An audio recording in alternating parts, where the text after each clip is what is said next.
JKSSB यानी Jammu Kashmir services selection board ने मंगल की रात मुख्तलिफ असामियों के लिए कंप्यूटर मबनी तहरीरी इम्तिहान CBT को मुलतवी करने का ऐलान कर दिया है। यह फैसला सरकारी मुलाजमतों के ख्वाहिशमंद नौजवानों के एहतजाज के दरमियान लिया गया, जो मुख्तलिफ सरकारी महकमों में भर्ती के ख्वाह हैं और मुख्तलिफ सरकारी महकमों में भर्ती के लिए दरख्वास्त दे रहे हैं। फैसले की मुखालफत करते हुए कंप्यूटर पर मबनी इम्तिहान के लिए एपटेक की खिदमात लेने के लिए JKSSB की जानिब से एपटेक को साल 2019 में ब्लैक लिस्ट किया गया था। JKSSB ने ट्वीट करके बताया कि 16 मार्च 2023 से 5 अप्रैल 2023 तक मुख्तलिफ असामियों के लिए होने वाले कंप्यूटर पर मबनी इम्तिहानात को अगले अहकामात तक मुलतवी कर दिया गया है।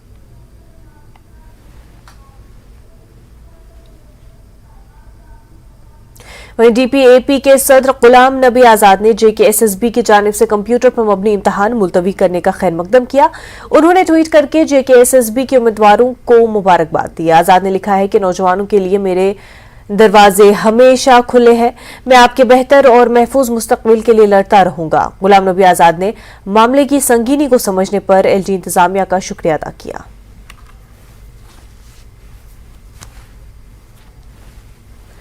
हमारे नुमाइंदे समीर बराह रास्त हमारे साथ जुड़ चुके हैं। समीर, एक अच्छी खबर जो यहाँ पर उम्मीदवारों के लिए आई है जो एहतजाज कर रहे थे कि मुलतवी इम्तहानात को कर दिया गया है, तो क्या अब जो उम्मीदवार एहतजाज कर रहे थे, नाराज थे, उनको अब राहत मिली है? उनका क्या कुछ कहना है? देखिए, बिल्कुल आपने सही कहा। एक राहत की खबर इन लोगों को, इन स्टूडेंट्स को है, इन एस्पिरेंट्स को है, जो लगातार कई दिनों से प्रोटेस्ट कर रहे थे। और प्रोटेस्ट उनका सिर्फ एक सिंगल डिमांड थी कि जो एग्जामिनेशन 16 तारीख से कंप्यूटर के एग्जामिनेशन है उनको पोस्टपोन किया जाए, क्योंकि उनके मुताबिक, उनके अनुसार जो एपटेक कंपनी है उस पर उनको भरोसा नहीं है। जो एपटेक का जो पिछला रिकॉर्ड रहा है वो अच्छा नहीं रहा है। ब्लैक लिस्ट की 2019 तक की गई थी। हालांकि गवर्नमेंट का कहना था कि 2020 के बाद कई एग्जामिनेशन पूरे इंडिया में, चाहे रेलवे के हों, चाहे फॉरेस्ट के हों, चाहे बाकी एग्जाम्स हैं, उन्होंने कंडक्ट किए हैं एपटेक ने। लेकिन जो स्टूडेंट, जो एस्पिरेंट्स यहाँ पे थे, जो एग्जामिनेशन में बैठने वाले थे, उनका कहना था कि वो इस पे भरोसा नहीं करते हैं, इसलिए वो पोस्टपोनमेंट की बात कर रहे थे। वो कह रहे थे कि एग्जामिनेशन को पोस्टपोन करके गवर्नमेंट या तो खुद इसको करे या किसी दूसरी कंपनी को दे। कल शाम की जो नोटिफिकेशन आई Jammu Kashmir state services selection board की, उनके ऑफिशियल ट्वीट हैंडल से जो खबर आई कि उन्होंने फैसला कर लिया है कि 16 तारीख से जो एग्जामिनेशन है उनको मुलतवी किया जा रहा है और जो नए डेट्स हैं वो बाद में अनाउंस किए जाएंगे। तो ये जब ये ट्वीट पर ट्रेंड करने लगी तो हजारों स्टूडेंट्स हैं, उन्होंने उसी ट्विटर हैंडल पे धन्यवाद किया गवर्नमेंट का, SSB का धन्यवाद किया, शुक्रिया किया। उनका ये कहना था कि वो जो डिमांड कर रहे थे उसको पूरा किया गया। तो जाहिर तौर पर जो आपने सवाल पूछा कि क्या उनके दिलों में है, ये सही बात है कि जो लोग प्रोटेस्ट कर रहे थे, जो एहतजाज कर रहे थे, जो सड़कों पर थे, जो कई दिनों से कैंडल मार्च कर रहे थे या दिन को मार्च कर रहे थे, शाम को मार्च कर रहे थे, उनकी अपोजिशन पार्टी, जिस तरह से आपने कहा, अगर हम जम्मू की बात करें तो यहाँ PDP अध्यक्ष महबूबा मुफ्ती, NC के अध्यक्ष डॉक्टर फारूक अब्दुल्ला, उनकी DAPA के जो लोग हैं, कांग्रेस के जो लीडर हैं, वो भी इसमें शामिल हुए थे। इन वर्कर, इन एस्पिरेंट्स के जो एहतजाजी हैं उनको उन्होंने साथ दिया था, उनके मार्च में वो शामिल हुए थे। इसी तरह श्रीनगर में लगातार प्रोटेस्ट हो रहे थे। तो उनके दिलों में सुकून मिला है, उनको सुकून मिला है, उनको राहत मिली है, इत्मीनान मिला है। तो जाहिर तौर पर लगता है कि ये जो अब जो एहतजाज का क्रम चल रहा था वो अब खत्म होगा। एहतजाजियों का जो उम्मीदवार है वो ये, उनका ये भी जो बड़ा ऑब्जेक्शन है कि एपटेक इसमें इन्वॉल्व नहीं होना चाहिए। एपटेक को लेके कोई इंफॉर्मेशन जो दी गई हो ऑफिशियल हैंडल से? देखिए, ऑफिशियल हैंडल से उसके बारे में कोई भी इंफॉर्मेशन नहीं है।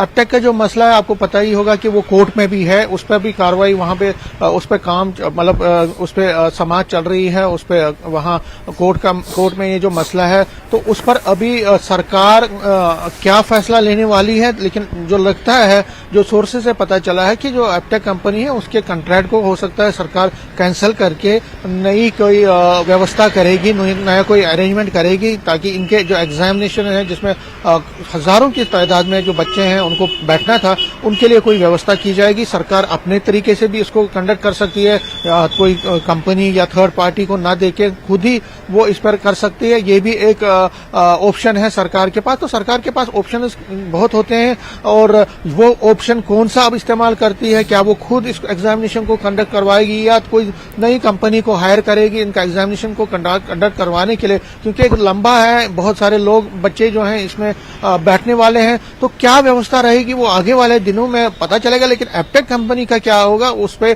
सरकार ने कोई भी रुख अपनाया नहीं है, सरकार ने कोई अपना मौकफ जाहिर नहीं किया है। लेकिन लगता तो ऐसा ही है कि इस तरह से एग्जामिनेशन पोस्टपोन किए गए हैं तो जो ये कंपनी है उसके साथ जो कॉन्ट्रैक्ट है हो सकता है उसको खत्म किया जाए, लेकिन सरकार ही इस पर फैसला करेगी और सरकार बिल्कुल समीर, हुकूमत को ही इस पर फैसला करना होगा। और वहीं गुलाम नबी आजाद का भी इस पर बयान आया, खैर मकदम किया है इस कदम का कि एग्जाम्स पोस्टपोन किए गए हैं। वहीं उन्होंने एलजी को भी शुक्रिया कहा है।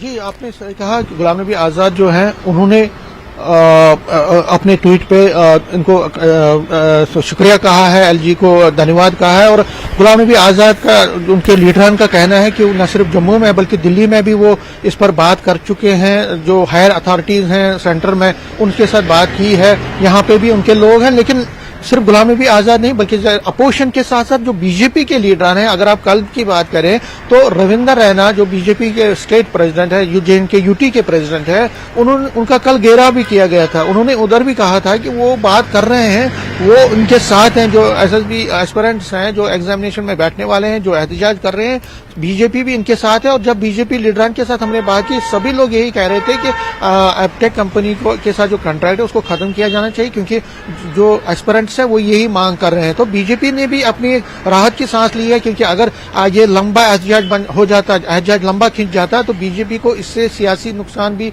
हो सकता है और पार्टी ये नहीं चाहेगी। इस तरह से जो अपोजिशन पार्टीज हैं उन्होंने भी लगातार इस पर एहतजाज किया और वो भी अब इस पे अपना क्रेडिट लेने की कोशिश करेंगे। लेकिन सियासत को अगर हम एक जगह छोड़े, सियासत को एक जगह रख के अगर हम वास्तविकता में देखें तो जो बच्चे हैं जो इसके खिलाफ प्रोटेस्ट कर रहे थे उनको एक बड़ी अच्छी खुशी की खबर मिली कल शाम को। और ये लोग अब अगर आप ट्विटर हैंडल पर उनका जो ट्वीट जो कर रहे हैं बच्चे, उसमें ये साफ झलक रहा है कि जो एस्पिरेंट्स हैं उनको लग रहा है कि अब उनका भविष्य सिक्योर है, उनका भविष्य महफूज है, क्योंकि उनको लग रहा था कि इस कंपनी के जरिए अगर वो एग्जामिनेशन में बैठते हैं तो उनको करप्शन का खतरा था या उनको तरह तरह की बात इंतजामी का खतरा था। तो वो चीजें अब नहीं है। अब सरकार ने उनकी डिमांड मांग ली है और सरकार ने उनकी जो आपको याद होगा 2 दिन पहले जब एलजी मनोज सिन्हा ने यहाँ पे एक तकरीर की थी और उसमें स्पीच में उन्होंने भरोसा दिलाया था कि सरकार जो एहतजाजी बच्चे हैं उनकी बात सुनने को तैयार है, उनकी बात को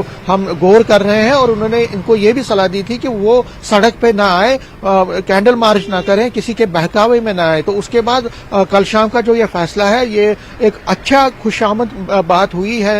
अगर हम बच्चों के नजरे से देखें और उनके वालिदैन के नजरे से देखें और आम लोगों के नजरे से देखिए अगर एहतजाज लंबा खींचा तो ये किसी के लिए भी अच्छा नहीं होता। जो बच्चे मेहनत करके, जो बच्चे जिनको स्टडीज पे ध्यान देना है, जिनको एग्जामिनेशन के लिए तैयार रहना है, अगर वो मशाल जुलूस निकाल के या कैंडल मार्च निकाल के या सड़कों पे पथराव करके या बाकी चीजें करके करेंगे तो वो सोसाइटी के लिए, एक हेल्दी सोसाइटी के लिए, अच्छे माशरे के लिए अच्छी बात नहीं है। तो ये एक अच्छी बात हुई है, एलजी ने उनकी बात सुनी, एलजी एडमिनिस्ट्रेशन ने उनकी बात सुनी है। और सियासत जो है, सियासत लोग करते रहेंगे, सियासी जो नफा नुकसान की वो बात करते रहेंगे, लेकिन फिलहाल जो बच्चे हैं उनके लिए एक अच्छी खबर है। बिल्कुल, जो एस्पायरेंट्स है उनके बारे में सोचना ज्यादा जरूरी है। और एक ऐसी कंपनी जिसको लेकर के ऑलरेडी बहुत ज्यादा खदशात है, मुकदमा भी चल रहा है, उसको लेकर के अगर बच्चों के मन में, उम्मीदवारों के मन में कोई शक व शुबहात थे, उन्होंने उसको लेकर एहतजाज किया। ये अच्छी बात है कि नोटिस में लिया गया एहतजाज, क्योंकि इतना किया गया और इसके नोटिस में दीगर पार्टियों ने भी लाया, तो उसको लेकर ये इकदाम जो लिया गया है उसको सभी सराह रहे हैं। समीर, बेहद शुक्रिया तमाम जानकारी के लिए। आगे बढ़ते हैं। रामन के इलाके धर्मकुंड में